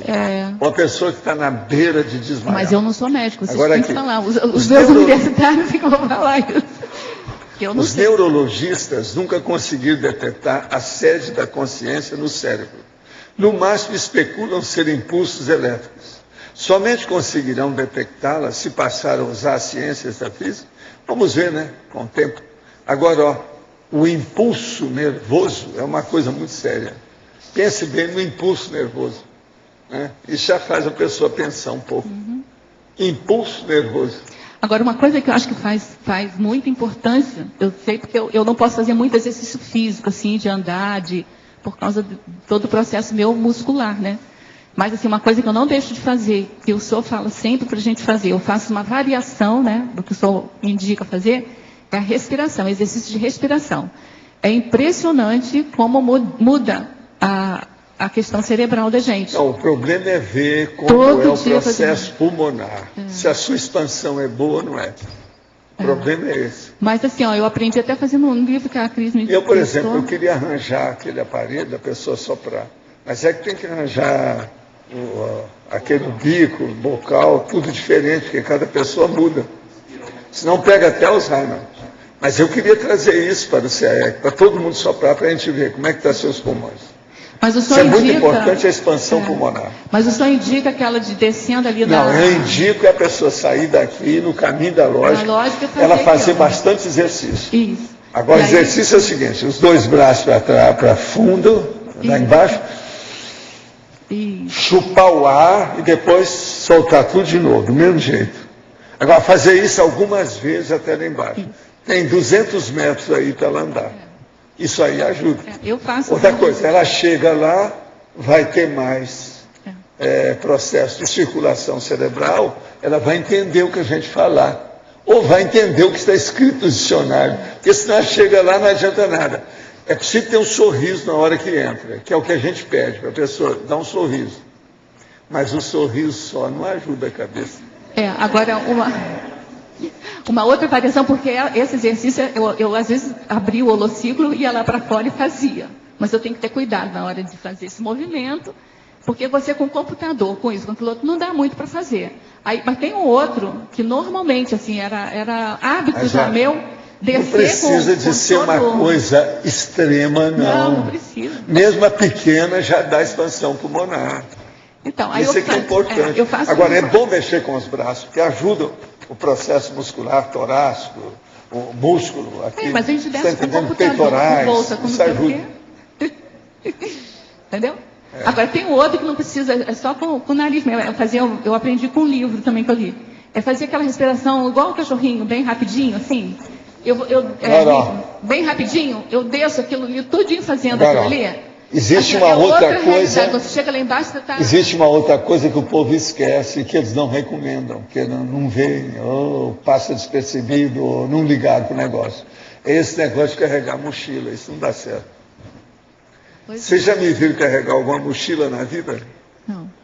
De um lado só eu não carrego de jeito nenhum. Tem que botar eu não faço isso nunca. Outra coisa, se você de pendura de um lado vai dar problema. Não dá. O processo de um lado só é impossível. Se você põe o negócio para trás, vai dar problema dentro da situação. Porque bate aqui, ó. Sabe como é que é? E nas costas. Na frente bate uma outra coisa. Você sabe que a maioria das pessoas, depois de uma certa idade, tem dor nas costas, que ninguém sabe como cura e nem de que modo que apareceu. E dor nas costas é um fato. E outra coisa, é muito ruim isso para nós que procuramos ter vida intelectual, ter dor nas costas. Porque você fica 3 horas numa cadeira, daí a pouco começa. Você tem que levantar. Eu jamais passo de 2 horas sentado, muito tempo. Aqui, por exemplo, eu venho, eu quero já levantar logo. que já está passando de 2 horas. Você entende como é que é? A Organização Mundial de Saúde, ela distribui uns exercícios de alongamento para ser feito na frente do computador. Ele fica na tela, você abre e acompanha aquilo. São movimentos muito simples que você repete alguns segundos por dia e que te dão. Mas é ótimo, simplesmente ótimo. Você lembra e você faz. E uma outra condição também, Rosa, que vale a pena que o Rui comentou, é a demência do boxeador. Hoje é uma doença mesmo, que já é descrita tudo. Não, e o futebol? Que leva a pancada até ficar lelé da curva. Vale a pena também você colocar. Mas isso está contido no que o Rui vai passar para mim. Rosa, no ar, nesse antitóxico aqui, eu também fiquei sabendo há pouco tempo que aqui nas cataratas é bastante utilizado aquele repelente. Ah, sei. Off. É repelente Off, é a marca Off. É bastante usado, bastante vendido lá. E aí eu tive contato com a pessoa que trabalha lá e vende também o repelente. Eu falei para ela que eu tinha lido um artigo que estava falando sobre o problema da substância, né? Da substância química que tem nesse Off, que dá uma leseira na cabeça da pessoa. A pessoa fica alterada mentalmente, né? Até questões cognitivas começam a ter algumas dificuldades cognitivas. E só passa quando ela toma banho e tira aquilo tudo. E tem pessoas que têm overdose dessa substância quando elas passam na roupa, porque quer fazer o repelente durar muito, então molha a camisa também. Molha a camisa, e isso dá overdose. Isso mexe muito com a cabeça da pessoa. E aí, eu falando com ela, isso foi em aula, falando, depois ela veio falando, eu mexo com isso aí lá nas cataratas, ela vende isso, e ela também usa. E ela já tinha percebido que a cabeça dela está ficando bastante afetada, e ela não sabia do porquê era esse efeito. Eu tenho assim, um problema também, assim, eu comigo, né, agora, né, uma idiosincrasia rosa nada. Eu tenho uma alergia a esse tipo de plástico que tem saído agora. E eu vi no livro do Kansas, ele falando sobre alergia cerebral. Foi o primeiro, eu já tinha lido esse livro um tempão, né? Desde que eu cheguei aqui, em 2001. Mas agora, preparando aí para ontem, assim, eu me deparei com isso de novo. Eu falei assim, gente, isso é a minha realidade aqui. E ele descreve direitinho aquele mal-estar, aquela depressão, aquela leseira. Então, assim, se eu fico, não sei se vocês percebem, mas assim, eu não fico muito próximo de alguns computadores. Se eu fico próximo do computador, aí daqui uns 10 minutos, assim, eu já me acostumo com aquele cheiro, entre aspas, porque eu não tenho nem olfato. Assim, aquele incômodo passa, mas passou aquele incômodo, eu fico vontade de chorar, vontade de deitar. Eu fico burra mais do que sou, sabe, no raciocínio. Eu tenho uma série de consequências. E aí o livro estava explicando que tem alimentos que a pessoa também tem isso. E eu estou percebendo que alguns alimentos também me fazem isso. Então, assim, esses alimentos, assim, quando colocam sazon, né, comida do amor, não sei o quê, para mim não é do desamor, entendeu? Porque eu não posso usar nenhum tempero, por exemplo, massa de tomate com corante. Se eu comer alguma coisa com corante, aí eu tenho essa mesma repercussão. Então você tem que ir cuidando. Tem um item aqui da linha aqui, da profilaxia, que é a reciclagem, né? A autorreciclagem que é mais ou menos isso. Você tem que conhecer o teu corpo, aquilo que o professor Val falou. Às vezes você dá vontade de fazer um negócio, assim, eu tenho maior vontade, assim, eu tenho maior pique para fazer qualquer coisa, até brincar de pique mesmo, né? Só que eu não posso fazer. Então eu não posso fazer. Isso para mim está sendo dificílimo. Os caras dão soco na parede. Como as paredes lá são de madeira ou de papelão, tudo fura, né? Para mim está sendo muito difícil isso, mas eu tenho que aprender a fazer. Agora, uma das coisas que eu tenho muito critério e medo não fazer. É tudo que diz respeito à pele, passar qualquer coisa na pele. Isso também eu não posso. Eu sempre combati isso. Agora, existe um processo muito sério, que é um negócio que eu aprendi ainda era rapazinho, antes de começar a estudar medicina. Teve um senhor que tinha muita experiência na área de medicina que falava: um supositório, injeção na veia é a mesma coisa.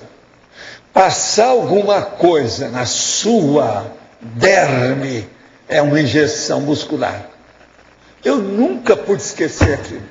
Na faculdade eu tentei ver se o povo falava, ninguém disse nada disso. Mas olha, que ele tem razão na opção de cor, tem. O processo dos desodorantes que dão câncer na mama, olha aí. Eu tenho problema até com shampoo. É a maior prova disso. Eu tenho problema com shampoo, professor Valdo, agora estou mandando manipular. Eu descobri assim, porque não tem médico que me diga o que fazer, os exames não dizem nada, aquelas fórmulas que tem lá no shampoo, eu fiz um monte de teste, mas não bate, o nome não bate um com o outro, porque um é nome técnico, outro é nome... Eu não consigo identificar, eu vou pela experiência, eu vou pela eliminação. Então, assim, eu andei comprando alguns shampoos que me fere o nariz completamente, fica sangrando, e é como se desse uma parestesia. Fica tudo isso aqui shampoo tomado. são os olhos. Aí, assim, você só passar pelo o shampoo da sobrancelha é um dos grandes problemas que a gente tem na vida. Só com shampoo, imagina. Aí eu tenho que ficar mandando manipular, e assim mesmo, mandei manipular umas 3 ou 4 fórmulas, até encontrar uma que não me dá esse problema, assim mesmo eu tenho que lavar rapidinho a cabeça e não posso ficar com muito charme com a minha cabeça. Agora, vocês sabem que o processo de caspa é um problema genético. Então, uma pessoa, por exemplo, que tem caspa na sobrancelha, ela vai passar shampoo para melhorar o negócio, mesmo que seja esse anti-caspa, é um problema por causa dos olhos. Se não tiver cuidado, vai tudo para os olhos. E outra coisa, às vezes a pessoa tem, o critério de passar o shampoo sem ele virar espuma, mas ele puro, passa. Aí se vai no olho também, cria um problemão. Então shampoo é problemático. Agora, uma das coisas mais sérias que eu vejo é justamente os olhos. Tem que observar isso aí. Eu, por exemplo, na minha vida inteira, eu procurei estudar demais que shampoo que eu ia usar.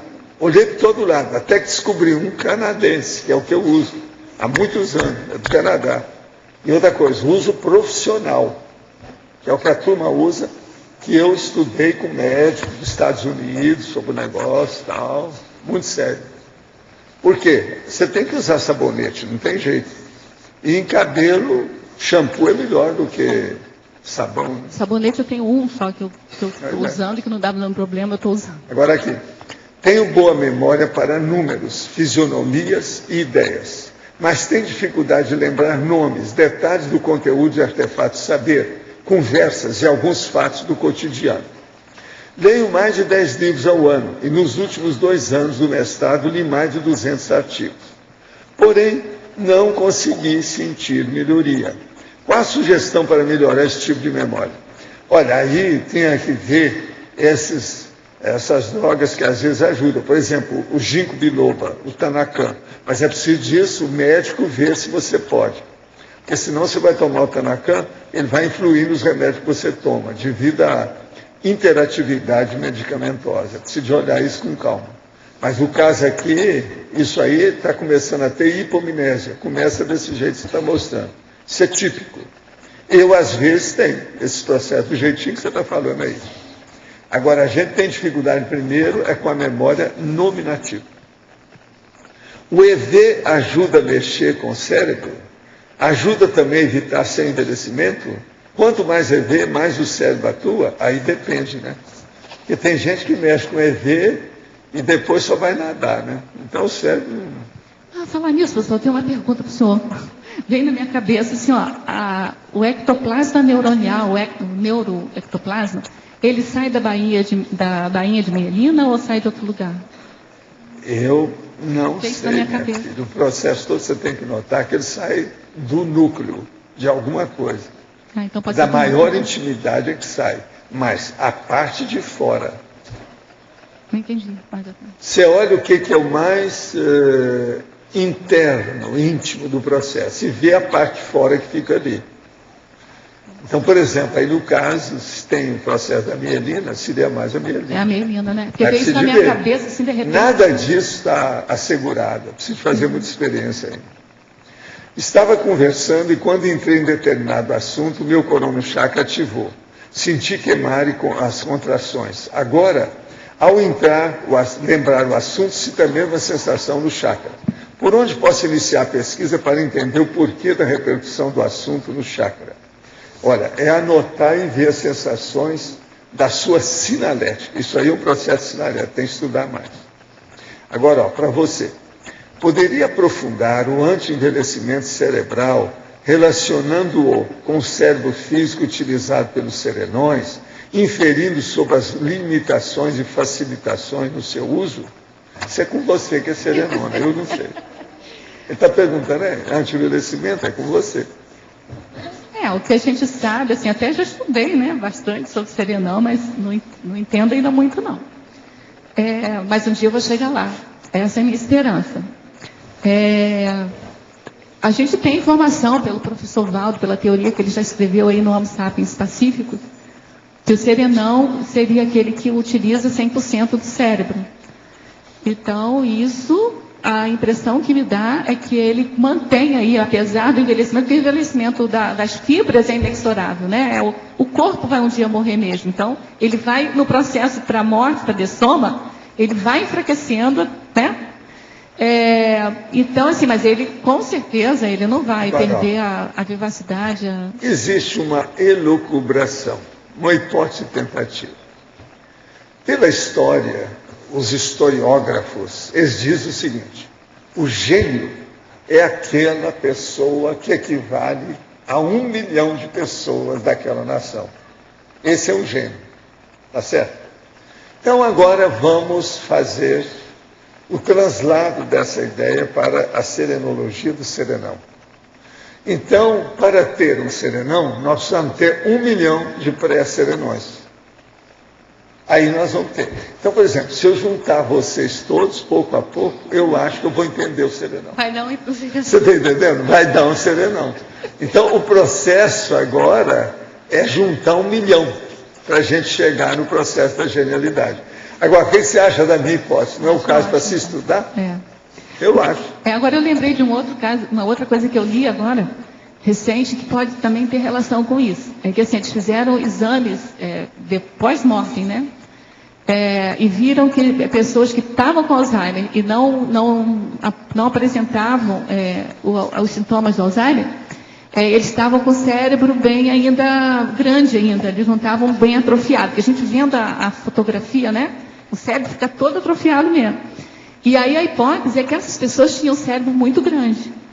Entendeu? E mesmo com a atrofia não foi o suficiente para aniquilar aí a condição dele. Aí o serenão deve ter um cerebrão aí. Vamos com calma.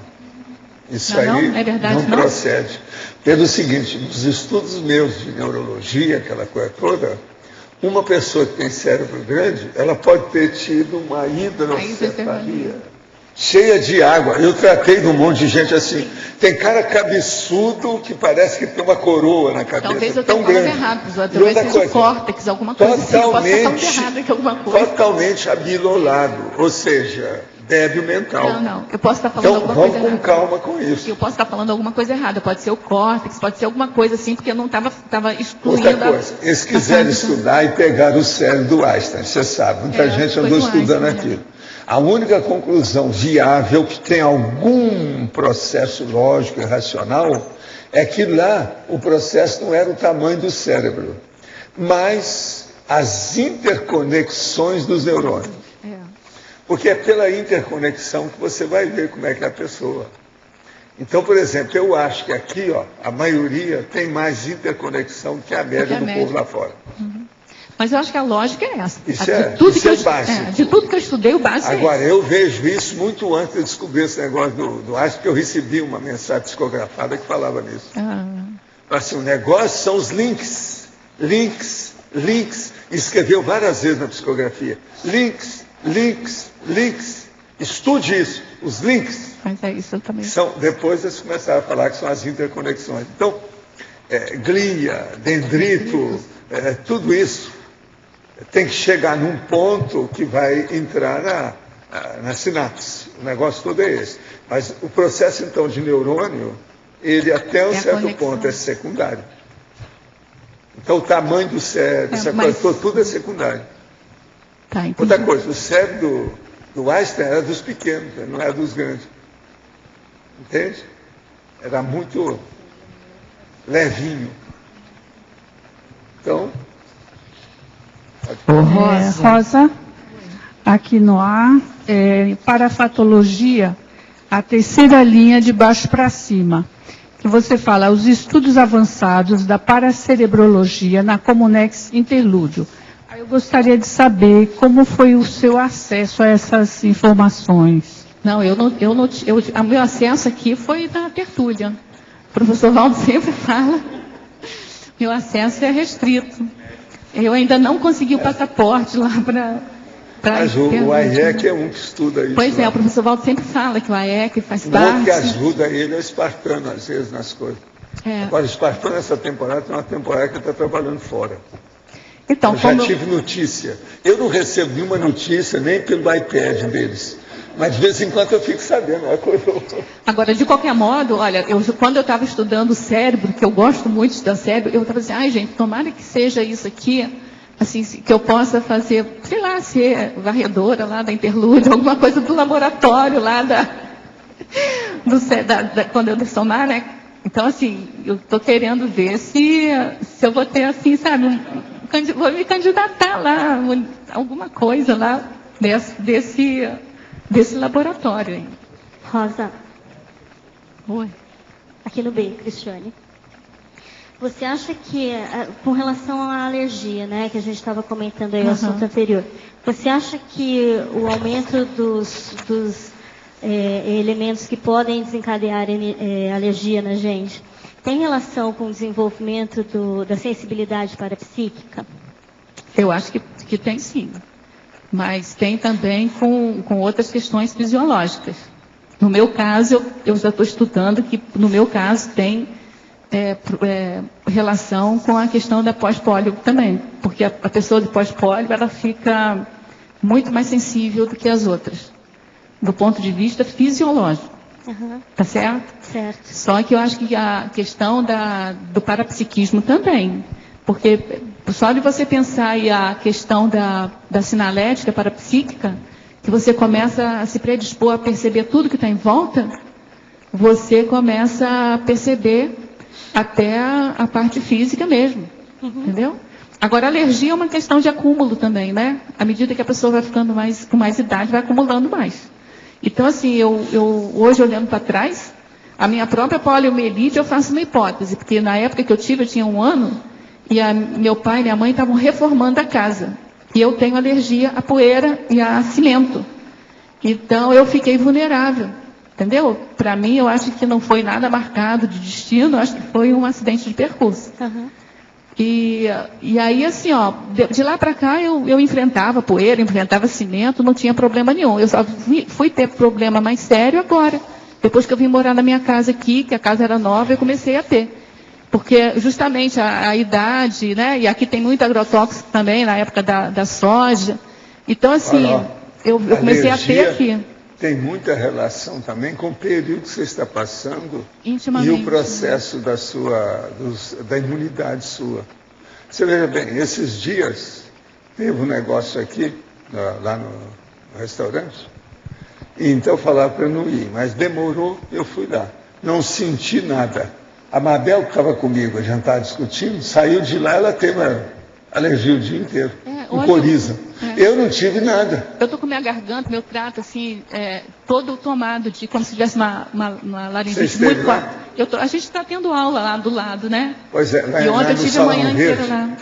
Eu fui ao Salão Verde, fiquei lá uma temporada, estava discutindo as coisas com o Djalma e a Grace. Não senti nada. Então eu digo para você, eu que sou um cara mais sensível, cara da minha idade, essa coisa toda, como é que é? É o período. Então, a minha boca está igual quando você já tomado café muito quente. Está toda ela assim. Veja, eu não senti nada. Mas eu não sinto o cheiro, né, professor Valdo? Então eu não sei me defender. Então, assim, eu só sei que me fez mal depois que me faz mal. Porque vocês que são normais, assim, vocês chegam no ambiente e sabem se está cheirando ou não. Eu não, só sei que vai me fazer mal quando já me fez mal, entendeu? Agora aqui, ó. Gostaria de saber se nos seus estudos houve alguma informação relevante a respeito da fibromialgia, suas consequências e como preveni-la. Não, eu não tive nada. Você quer falar alguma coisa sobre isso? É bom.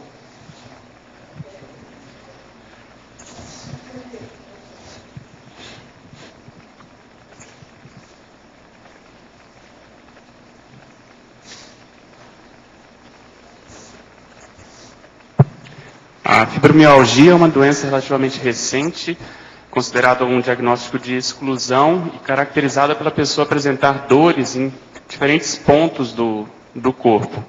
Então, basicamente é isso, uma doença que os neurologistas mais atuam, de vez em quando também os reumatologistas, e é principalmente caracterizada por isso. Ainda considera uma doença obscura e um diagnóstico de exclusão. Isso significa que para a pessoa ter esse diagnóstico, ela tem que excluir várias outras possibilidades de doenças. Então é isso, é caracterizado por esses pontos. As pesquisas atuais, até onde eu sei, param por aí. Não sei se mais alguém quiser complementar. É isso aí mesmo. Rosa, Cícero, bem. Eu tenho uma colocação com relação, por exemplo, ao anti-envelhecimento. Muitas pessoas, às vezes, não se conscientizam de que a vida está sendo mais longeva e tal, e não se preparam para isso. Talvez ficaria aí uma sugestão, talvez para acrescentar na própria profilaxia, algo nesse sentido, de uma conscientização maior quanto à longevidade. Você chegou a colocar Você viu aí na folha 6, no último parágrafo aí, longevidade, no contexto da biogerontologia, a meta para a consciência é aumentar a longevidade ativa, livre de restrições e de dependências funcionais.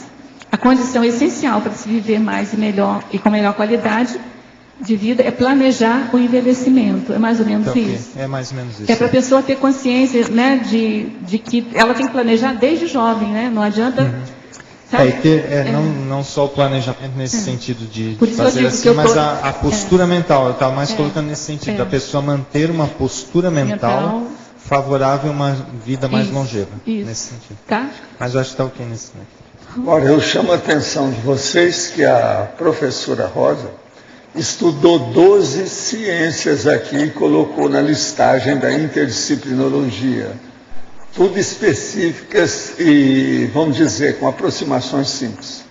Neurociência cognitiva, neurociência computacional, neuroanatomia, neurologia, neuropsicologia, neurobiologia, neurociência celular, neurociência molecular, neurociência integrativa, neurofisiologia, neuroética e neuroconscienciologia.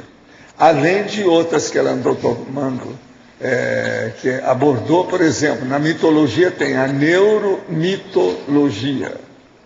De modo que só aí tem 12 áreas, especialidade, que mexem com o processo da neurologia. Hoje eles não estão gostando mais de falar em neurologia, eles falam neurociência. E neurocientista, quer dizer, arranjar um grau melhor para a situação.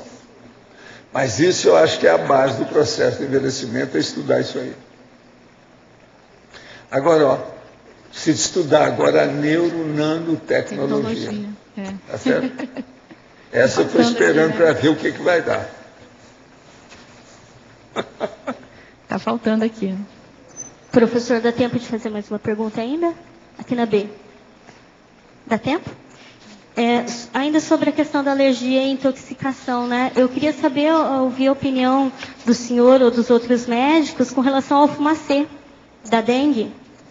Esses dias eu estava no trânsito, eu passei de carro por um ambiente que tinha acabado de ser pulverizado o fumacê, né?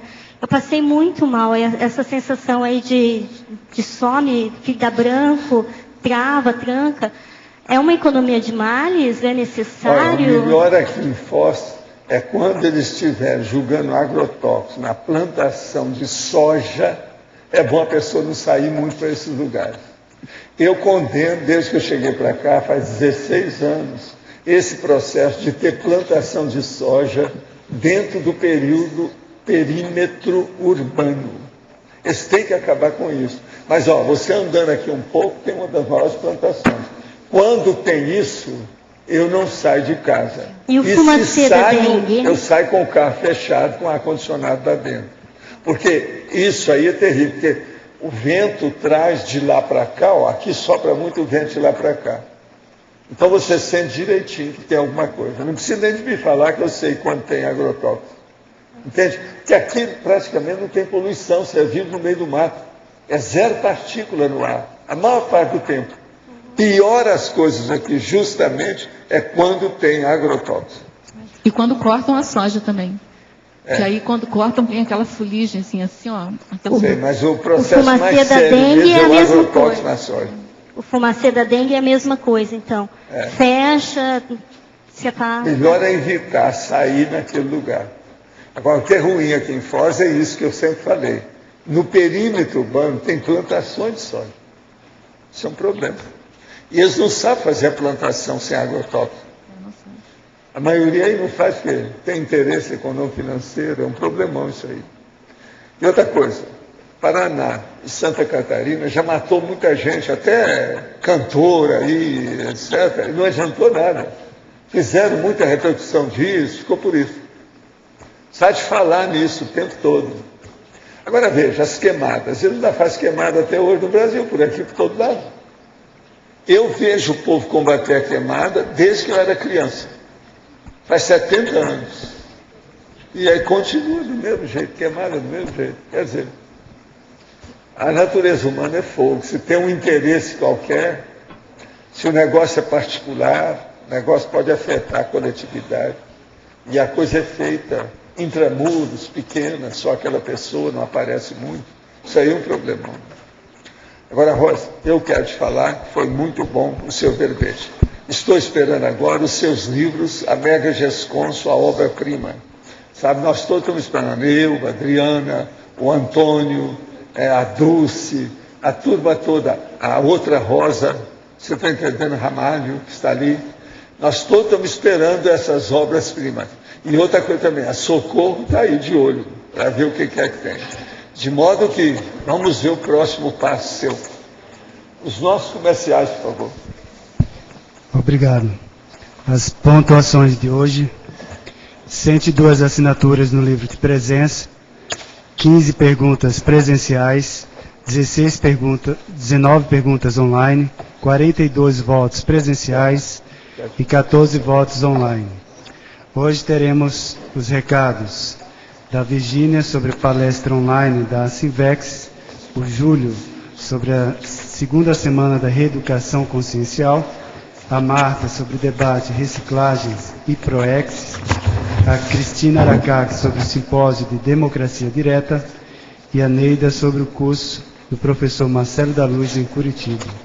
Antes com vocês, o Fernando sobre o programa Amigos. Boa tarde a todos. O programa Amigos da Enciclopédia apoia o primeiro Congresso Internacional de Serenologia e o 9º Congresso Internacional de Inversão Existencial, que será promovida pelo ARAC e pela Sinvex. O Alessandro da Sinvex vai falar sobre o evento. Gostaria de convidar todos vocês a virem participar desse mega evento que visa a manutenção da Enciclopédia da Conscienciologia e a sedimentação do campus da Sinvex a partir da abertura do Laboratório Serenário. Vamos todos apoiar esse evento de 23 a 26 de junho de 2011. Contamos com a sua presença. Muito obrigado. Lembrando que 50% da renda líquida desse evento vai ser direcionada para a Enciclopédia da Conscienciologia. Boa tarde, pessoal. A Sinvex vai ter hoje às 15 horas a palestra online quinzenal. Hoje vamos ter a professora Kátia Aracaque com o tema Viagens Internacionais na Juventude. Para acessar, tem que entrar no site www.asinvexis.org. Então, todos estão convidados a assistir a esta palestra online, que vai ser através do site da Sinvexis com a professora Kátia Aracaque. Obrigada.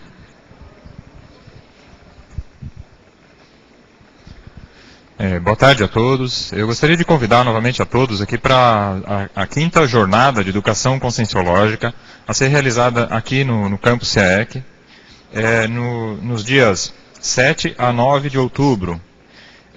Ainda estão abertas, foram prorrogadas a chamada de trabalhos até o dia 16 agora de maio.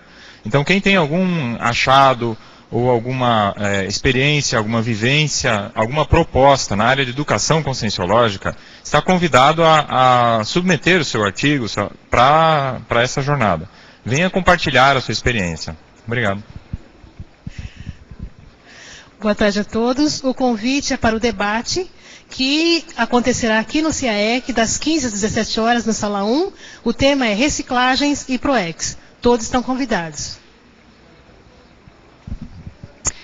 Boa tarde a todos. Eu queria trazer algumas reflexões para vocês. Quais os principais desafios para a consolidação do Conselho dos 500 na Cognópolis?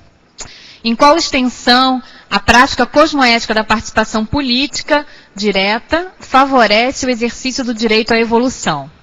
Essas e outras questões vão ser debatidas no primeiro Simpósio Internacional de Democracia Direta, o primeiro evento sobre política e parapoliticologia, que ocorre na CCCI, nos dias 3, 4 e 5 de junho, aqui em Foz do Iguaçu. As inscrições estão abertas. Para mais informações, consultem o site www.simposiodemocraciadireta.com.br ou entre em contato com o CIAEC. Obrigada. Boa tarde a todos. Este recado é para o pessoal de Curitiba, tertulianos e tertulianos e cidades próximas, avisando que o professor Marcel da Luz vai estar nos dias 12, 13 e 14 de maio próximos, fazendo o lançamento da sua obra, Onde a Religião Termina. Também vai falar uma palestra gratuita e oferecerá um curso, que vai ser baseado nessa obra, né? Para quem tem interesse, gente, o cronograma é o seguinte: dia 12 de maio, às 19h30, haverá o lançamento da obra, na Livraria Curitiba, do Shopping Palladium. No dia 13 de maio, às 19h30, haverá uma palestra gratuita no Hotel de Ville. E dia 14 de maio, a partir das 9 horas, que o curso ocorre o dia todo, vai ser o curso de Descrenciologia, também no Hotel de Ville. Para quem tem interesse, maiores informações pelo telefone 41 3233 5736 ou ainda no e-mail contato@reaprendência.org. Estão todos convidados. Para amanhã teremos o verbete Neuroconscienciologia, eleito com 18 votos, a especialidade para neurologia, o autor, o professor Roberto Almeida. Obrigado pela presença de todos e até amanhã.